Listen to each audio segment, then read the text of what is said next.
Kami memulai perjalanan dari Mayon sekitar pukul 10 waktu Indonesia bagian timur.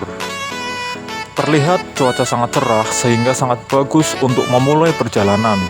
Karena perjalanan yang akan kita tempuh sepertinya akan sedikit lama. Kita melewati jalan Transnabire di Mil 32 Kuala Kencana yang masih dalam tahap perbaikan. Jadi rasanya agak kurang nyaman untuk kita lewati. Dulu jalan ini mempunyai lebar sekitar 5 meter, jadi sangat sempit untuk kendaraan besar yang lewat. Tapi sekarang pemerintah memfokuskan pelebaran dan perbaikan di Mil 32 Kuala Kencana. Semoga perbaikan jalan di Mil 32 cepat selesai ya. Kami melewati gerbang Cakra, pertanda bahwa kita akan meninggalkan area Mil 32. Dari gerbang Cakra kita belok ke kanan menuju ke arah SP3. Dari sini perjalanan kita akan terasa mulus dan nyaman untuk dilalui. Karena untuk perbaikan jalan di daerah ini sudah selesai. Selanjutnya kita akan melewati perumahan Bupati. Lokasinya berada di sebelah kiri di jalan Mil 32 ke SP3. Perumahan yang megah ya. Kami lanjut melewati jalan SP3. Inilah tempat ramai terdekat dari Mil 32 Kuala Kencana. Biasanya, kalau kami malas ke kota, disinilah tempat kami belanja kebutuhan pribadi. Bahkan kebutuhan rumah tangga pun juga lumayan lengkap di sini, karena di SP3 semua sudah tersedia. Bahkan di sini juga terdapat pasar, hanya saja tempatnya agak masuk ke dalam. Apalagi saat senja datang, kuliner yang dijajakan di SP3 juga tidak kalah menarik loh dari kota. Setelah melewati SP3, sekarang kita menuju ke SP2. Inilah jalan utama yang menghubungkan antara SP3 dengan SP2. Terlihat jalanan yang begitu mulus karena jalanan ini juga sudah selesai perbaikan 100%. Jadi sangat nyaman rasanya untuk kami lalui. Sama seperti SP3, SP2 juga merupakan salah satu pusat belanja terdekat dari Mil 32 sebelum sampai ke kota. Di SP2 juga terdapat beraneka macam kuliner yang dijajakan. Apalagi jika menjelang sore, tempat ini seakan-akan menjadi lokasi yang wajib dikunjungi. Kondisi SP2 sangat ramai. Bahkan di SP2 juga terdapat pasar yang menjual beraneka macam kebutuhan rumah tangga. Jadi jika kalian butuh sayur dan lainnya, bisa juga nih belanja di SP2. Sebelum lanjut perjalanan, tidak lupa kami isi bahan bakar dahulu, karena perjalanan yang akan kami tempuh lumayan jauh. Kami mengisi bahan bakar di SPBU SP2. Setelah tangki terisi, saatnya kami melanjutkan perjalanan menuju ke arah kota Timika.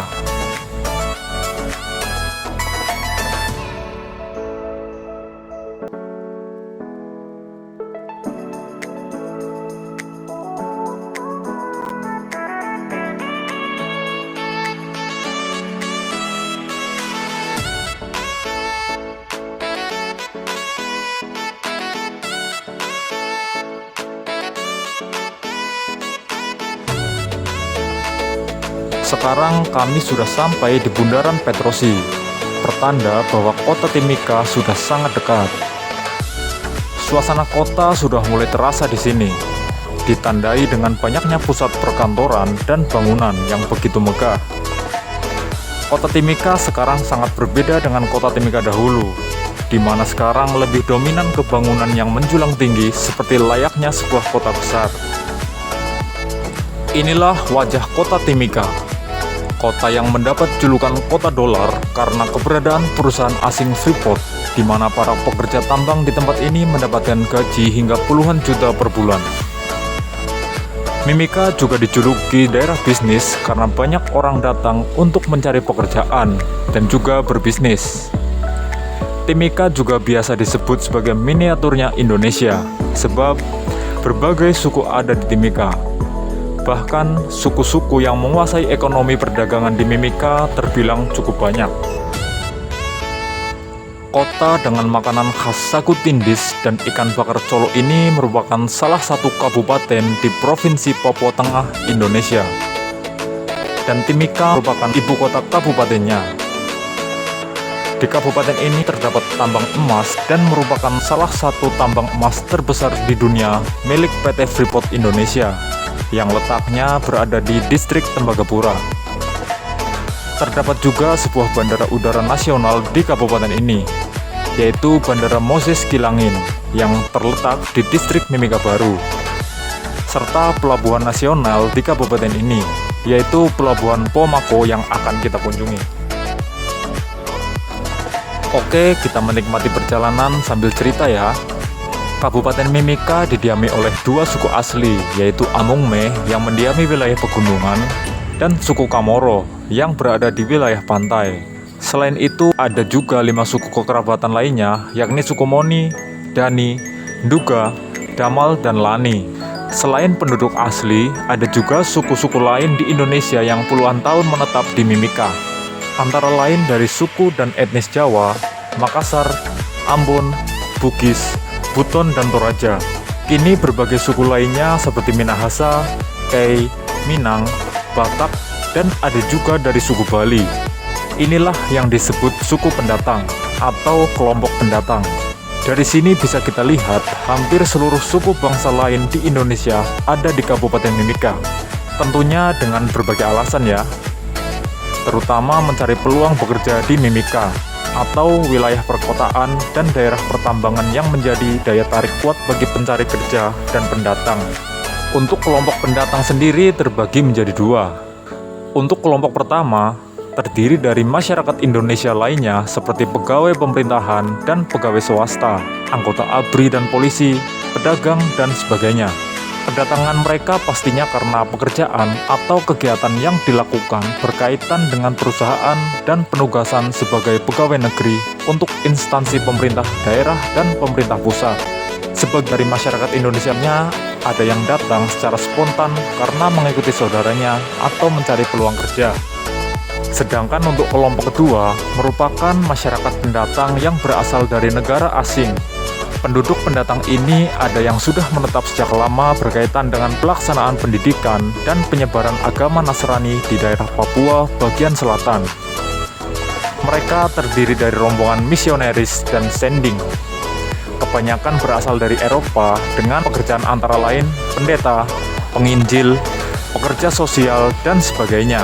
Sejak dibukanya pertambangan, makin banyak lagi orang asing yang datang sebagai pekerja di PT Freeport Indonesia dan di berbagai perusahaan kontraktornya.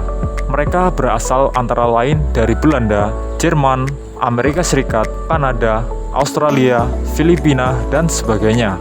Kedatangannya bersifat temporer, biasanya berdasarkan ikatan kerja atau kontrak kerja. Perlu kita ketahui juga, menurut visualisasi data kependudukan Kementerian Dalam Negeri tahun 2022, mencatat bahwa mayoritas penduduk Kabupaten Mimika memeluk agama Kristen yakni sebesar 71,10%, pemeluk agama Katolik sebanyak 22,56%, dan sebagian lagi Protestan sebanyak 48,54%. Sebagian besar lagi menganut agama Islam, yakni sebanyak 28,75%, diikuti agama Buddha sebanyak 0,05%, dan selebihnya menganut agama Hindu sebanyak 0,09%. Jadi bisa kita lihat bahwa mayoritas penduduk di Timika menganut agama Nasrani. Data ini saya dapat dari Google ya, karena saya juga termasuk kelompok pendatang yang berada di Timika karena faktor pekerjaan. Saat ini kami sampai di SP1. SP1 hampir sama dengan SP3 dan SP2. Di sini juga merupakan pusat perbelanjaan dan kuliner selain di kota. Di SP1 juga terdapat beraneka ragam kebutuhan sehari-hari kita. Hanya saja lokasinya yang jauh dari tempat kami tinggal. Yang membedakan di sini karena SP1 merupakan pusat agama Hindu yang ada di wilayah Timika. Dan di sini terdapat pura besar untuk beribadah umat Hindu.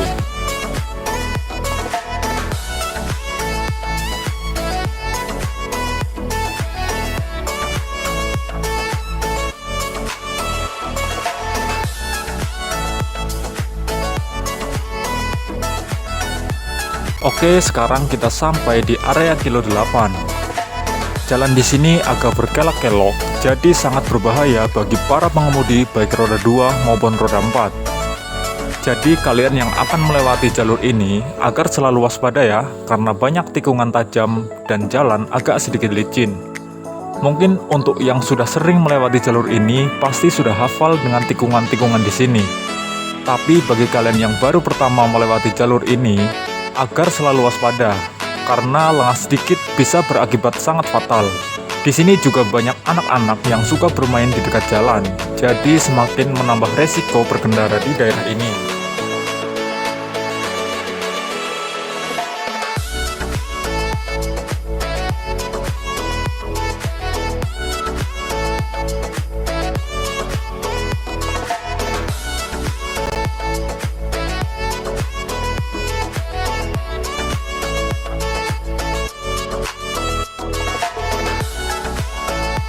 Saat ini kami memasuki daerah militer, jadi kami harus menurunkan kecepatan berkendara. Batas yang bisa ditolerir di area militer adalah 40 km per jam. Usahakan jangan pernah melanggar rambu-rambu ya, dan biasakan menjadi pengemudi yang bijak dalam berkendara.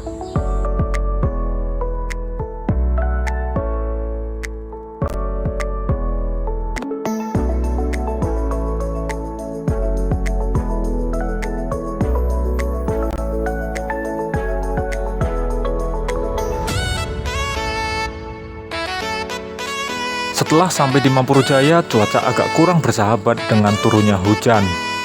Jalanan menjadi semakin licin, ditambah dengan jalanan yang berkelok-kelok, sehingga menambah resiko berkendara. Jalan juga agak sempit, jadi jika melewati jalan ini, saya himbau agar selalu hati-hati karena biasanya jalan di sini dipenuhi oleh warga yang lalu lalang di jalan. Jadi berkendaralah dengan kecepatan yang wajar-wajar saja ya. Karena kebahagiaan berkendara adalah di mana kita sampai ke tujuan dengan selamat.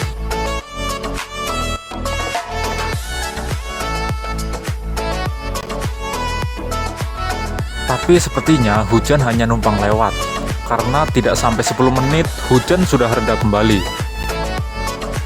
Jam menunjukkan pukul 12.30 waktu Indonesia bagian timur, dan kami baru saja melewati wilayah Kaugabu. Jadi kira-kira masih 20 menit lagi sebelum sampai di tempat yang kami tuju.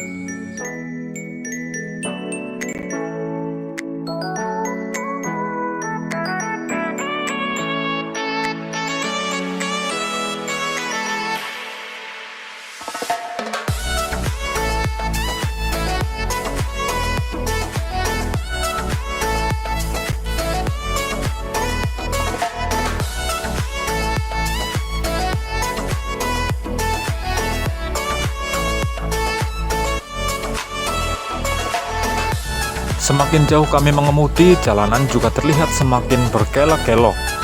Ditambah lagi rumah penduduk yang semakin sedikit dan hanya alang-alang yang membuat jalanan semakin sempit. Kali ini kami melewati hamparan tanaman bakau yang sangat luas. Mungkin jika tempat ini ramai, bisa menjadi objek wisata bakau yang sangat indah dan bisa menaikkan tingkat pariwisata di wilayah ini. Saya harap kedepannya pemerintah bisa lebih fokus ke tempat ini, karena jalan ini merupakan akses satu-satunya menuju ke pelabuhan utama.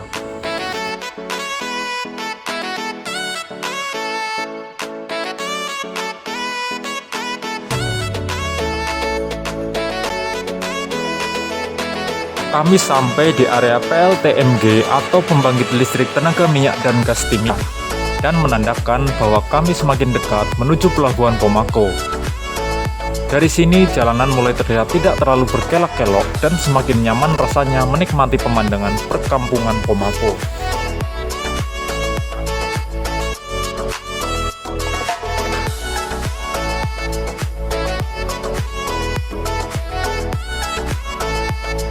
Inilah Pomako.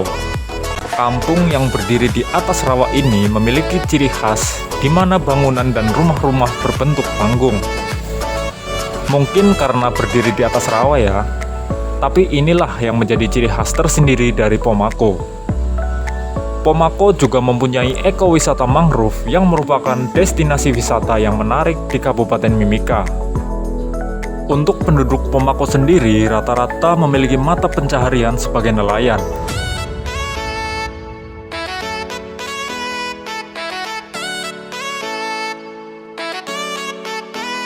Akhirnya sampai juga di tempat yang kami tuju, yaitu Pelabuhan Pomako. Tempatnya terlihat agak sedikit kumuh karena belum adanya tata ruang untuk area Pelabuhan Pomako. Jadi seakan-akan rumah warga terlihat menyatu dengan pelabuhan.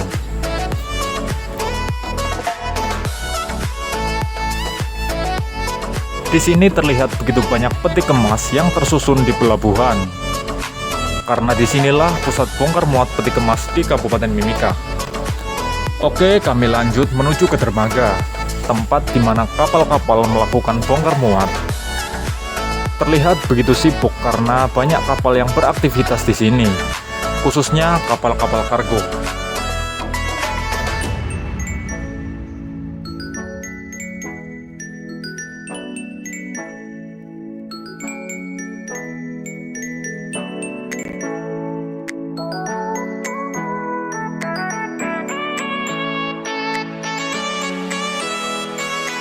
Dan inilah yang kami tunggu, kapal Geomarine 3. Tujuan kami sebenarnya ke Pomako adalah kapal Geomarine 3. Sedikit informasi, kapal riset Geomarine 3 berperan dalam pengambilan data geologi kelautan dan oseanografi di perairan Indonesia dan beberapa samudera.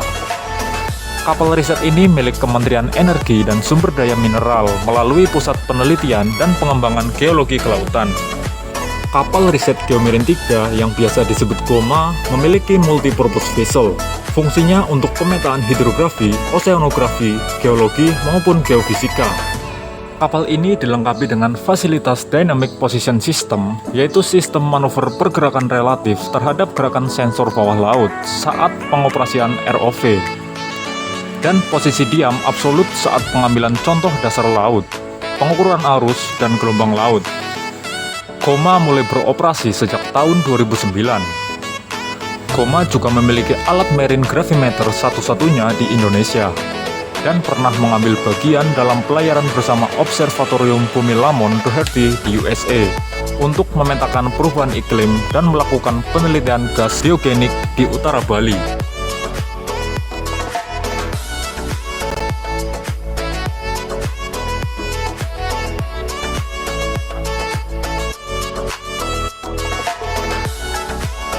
Namun sayang sekali, kapal Geomarine 3 tidak bisa sandar karena arus yang begitu kuat, dan mengharuskan kapal kembali ke posisi semula menunggu arus cukup tenang. Berhubung waktunya semakin sore, dan ada barang yang harus kami naikkan ke kapal, akhirnya kami memutuskan untuk ikut perahu logistik untuk bisa naik ke Geomarine 3.